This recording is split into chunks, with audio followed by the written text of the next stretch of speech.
on this episode of Up for Auction. Oh my God. I'll try not to come undone as I watch my stretching portraits get framed. Sorry. No! The Van Eatons move forward with the move-in. Where were all these hiding before? And then we'll see if I got swindled with my Walt Disney signed park map. I have an opinion already. Oh, not yet. Roll the thing. Give me 25, 25, give me 20, 25, 25, 30. Do I hear 35? Got it, 35, 35, 40, and a 40, and a 40. All good. Let's put another item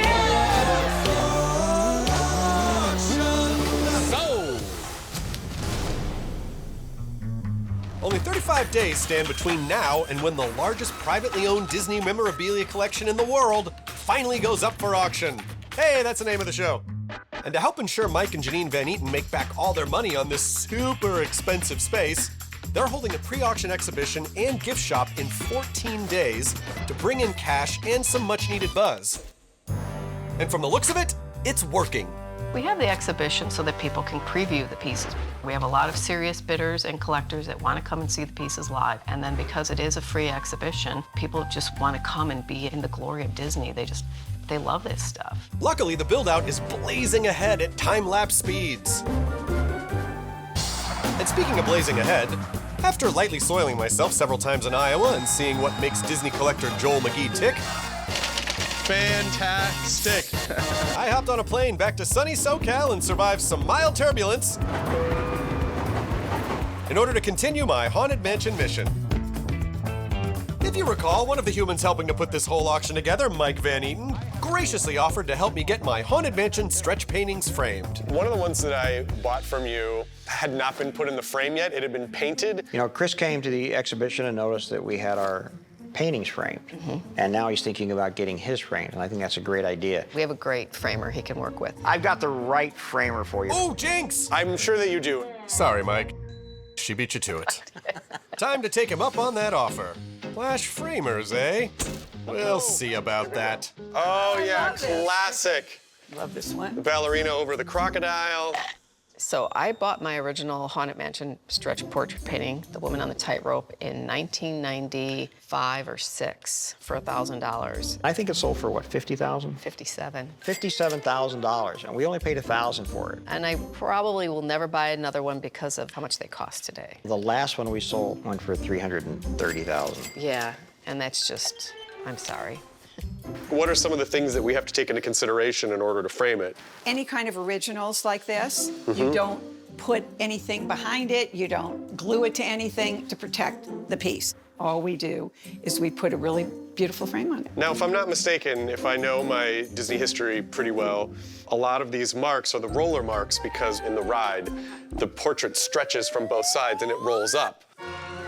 Okay, so by now you get it. The Haunted Mansion stretch paintings don't really stretch. But do you know the dark secret hiding behind this ghoulish illusion? Or ghoul-lusion, if you will? Well, the mansion, which first came to pass back in 1969, is just a facade. The ride itself actually rests in peace in a whole other building on the other side of the Disneyland railroad tracks. So Imagineers devilishly devised this cool visual device to conceal the elevators needed to get riders down to the haunted realm, where they can unsafely cross to their certain doom. I'm just kidding, it's all very safe. Welcome, foolish mortals. You think that's clever? A well-placed lightning crackle and devilish cackle hide the noises the elevator makes when it finally meets its end. And if you survive this very spiritual experience, you'll be doom-buggied back to the beginning below the tracks to the mansion facade where you started none the wiser. Unfortunately, these paintings are doomed to cost one lucky or unlucky bidder dearly. Excuse me. 50,000, 60,000, 65, 70, 70. So here's the other one.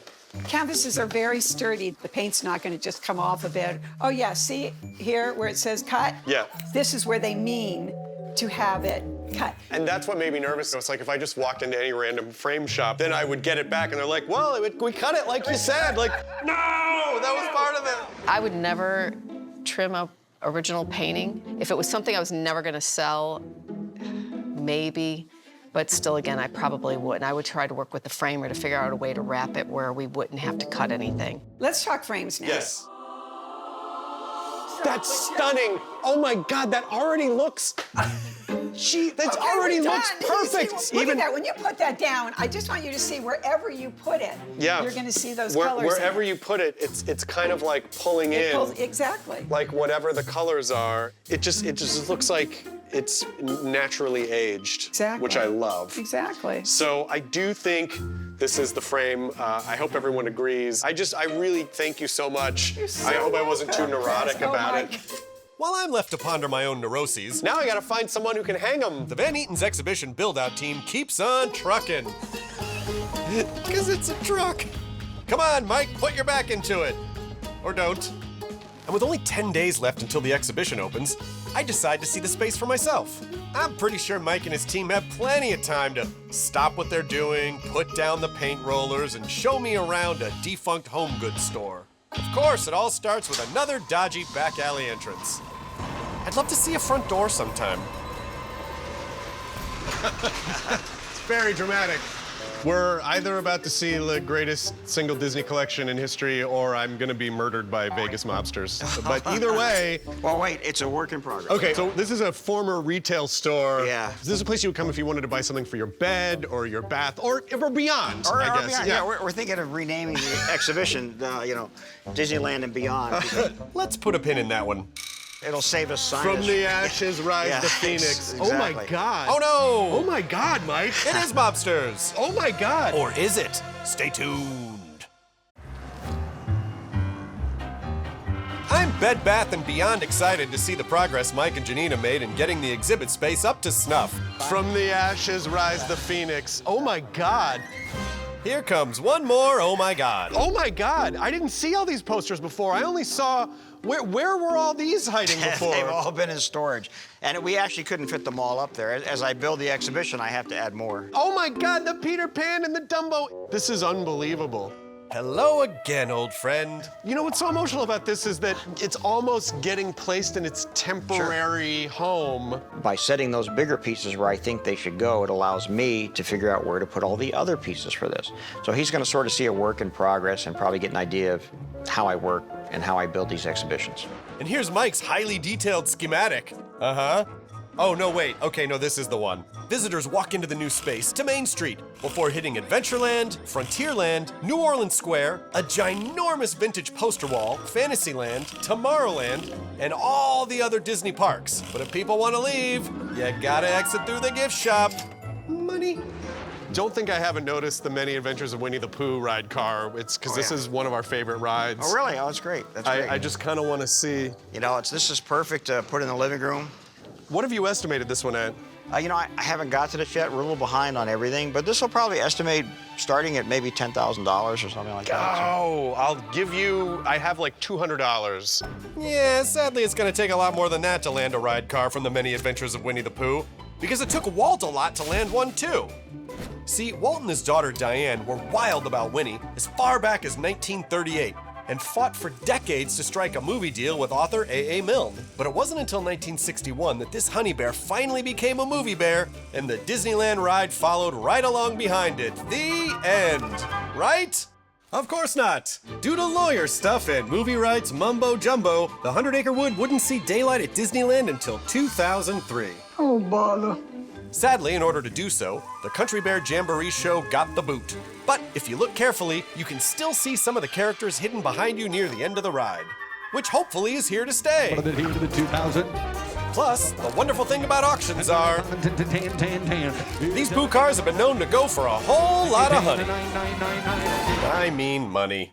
Can I sit in this? Yeah, go ahead. Will you take my picture in it? Yeah, sure. Okay, great, thank you. Oh, and apologies in advance to the winner for all the pictures I took. No safety bar! No honey given! This is so cool. Now, I don't know about you, but suddenly, I'm so tired, my tired is tired. Okay, nap's over. Let's see the rest of this joint. This will be a wall of maps, starting with the first one, which was 58. Yeah, we have every year from 58 to 95, maybe even 2000 in maps. Are you serious? Yeah. Can you believe there was no official park map for the first 3 years of Disneyland? Here we go, come on. Just people wandering aimlessly in search of entertainment and the rest of their families. Well, actually, they did have a fancy little pamphlet. Boring. But in 1958, artist Sam McKim kicked things up a notch with the first souvenir map ever, available either folded or rolled. And while you're thinking, what would he do? They're just maps. These maps show all of the progress and changes made in the park over its entire existence. Like the addition of the Matterhorn bobsleds in 1959, Pirates of the Caribbean in 1967, or Space Mountain in 1977, just to name a few. Of course, there's one map I have a particularly vested interest in. Mine! Okay, so I bought the 58C map on, let's just call it an electronic bay auction site. It's allegedly signed by Walt. Sure. But obviously there was no authentication process. The person that sold to me had this story about, oh, when they were young, they were at the park and Walt would walk around Main Street and the kid ran up with it and Walt pulled out a pen and he signed it. And I just didn't question. I was like, okay, take my money. I would love to know, is there a way I can authenticate it? Just bring it in. We can verify the signature pretty easily. Will you please? Yeah, I need the official Van Eaton seal of approval. And even if it's not, then I'll be happy with it. But these are all gorgeous. So this is the one that I have. What I love most about this collection is there's just so many cool details about Disneyland you never notice. Like, Bathroom of Tomorrow. They used to have a double-decker bus at Disneyland. Okay. Called the Omnibus. All right. And on the side of the buses were these hand-painted signs replicating the attraction posters. This is so next level. I mean, like, it's so funny, and one of the reasons why I never tire of going to the park is because as many times as my wife and I have been, there's always one new detail or one new thing. It's like, I didn't even know this was here before. now one thing I did know about are all the hidden Mickeys found hiding in the Disney parks. A hidden Mickey can be any formation around the park that looks like a mouse head silhouette, or what fans call a classic Mickey. But if you're lucky and you look hard enough, you may even see a full-body Mickey figure. Supposedly, back in the day, management decided no Disney characters would be allowed in Epcot. No fun. So Imagineers said, hold my lemonade, and decided to hide Mickey heads wherever they could. Eventually, it spread to the other parks. There are reportedly 419 hidden Mickeys waiting to be found in Anaheim alone. I guess they're not so hidden anymore, so see how many you can find. Not to worry, there's plenty more hiding here in the auction catalog. And one of these mice is gonna make Joel a whole lot of cheese. 10 and 7 goes 7,000. It's 7, 10, give it 18, 11, $19,000, 20, 30, how to be 30, 30. So, Mike, I'm looking at all this, and the big question that I and Janine have is, Where do you think this money's going to come from? how are you going to pay for all this? Well, actually, that's right through this doorway right here. This will be our gift shop. Okay. We're actually going to take our gallery and we're moving it into this space. Is this paying for all of this? Well, that's the hope. Right. It may not come out that way, we just have to keep our fingers crossed, but that's the hope. Goodbye! Goodbye! Oh, you're stuck. Oh. Well, there goes the deposit. Bye. We'll fix that later, don't worry about it. You can keep him out. You left the side door open, so I came back. I know. We're now just 27 days away from the auction and only 7 from the exhibition opening, which means we need to see a few sunrises and sunsets to show you time has passed. Burbank. And while some of the Van Eaton build team is whistling while they work, I know at least 2 people mumbling obscenities while they attempt to get the space ready in record time. But if I know Mike and Janine, they won't mind making some time for their old pal Chris Hardwick and his cute little Disneyland map signature mystery. You'll never be able to do that in time, Mike. You're out of your mind. What are you thinking? Hey, how you doing? Good, what are you doing here? I just came to look at stuff and also see how you're doing. Terrible. No, we're working on getting this exhibition going, but absolutely crucial to this whole auction is the printed catalog. And we are super way behind on that, and that's stressing me out more than actually the exhibition itself. And we're still discovering a lot of things are not pulled or photographed, so we're having to go through the whole inventory. I mean, it's painful for sure, so we'll see. So Ed's examining something that's in the auction, making sure it's authentic. Okay, I can see this is obviously an authentic mouse guitar, not only because it's got the old box, but everyone on it has old-timey haircuts. Speaking of authentication, I have something that I'm scared to show you, but I would rather know the truth of whether or not it's authentic. So do you mind looking at it for me? I don't mind. Chris brought along his supposedly Walt Disney signed autograph map for me to look at today. Let's take a look at it and see what it Okay. looks like. There's a lot of non-Walt signatures out there, and they're very common. That's what we have to look out for. 1, 2, 3. There's my map. Is that real, Mike? I can take it either way. You're really looking at it like a principal and it's a bad science fair project. Well, I have an opinion already looking at it, but I'm gonna get a second opinion. It's very tough to tell people, especially when it's something they've held on to or they have such a belief in. This was, handed to their relative by Walt himself, It's so hard to break the news to them that, I'm sorry, it's not. Yeah, it's so deflating. I hate doing it, but I think the truth is better than not. Let me call Ed. Ed actually used to work at the archive, so he's seen a lot of Walt Disney signatures also. We can get a second opinion from him, and then I'll share you with what I think. It's disappointing. Disappointing, to say the least. No, it is. I want you to look at this fake signature. Oh my God, you've already... I didn't mean to say... Oh, jeez. While Mike and Ed toy away with my emotions, you should know that since the dawn of Disneyland, the sign of the times has always been the highly prized signature of Walt Disney himself. And that's because Walt would frequently walk around the park and sign just about anything anyone put in the path of his pen. Mr. Disney? Thank you. And true to his larger-than-life persona, he really put on a show. Before signing his name, he was known to move the pen in big, boisterous circles before he even placed it on the paper. Good night. Good night. And if you notice the actual Disney logo is different from Walt's own magic mark, you're not wrong.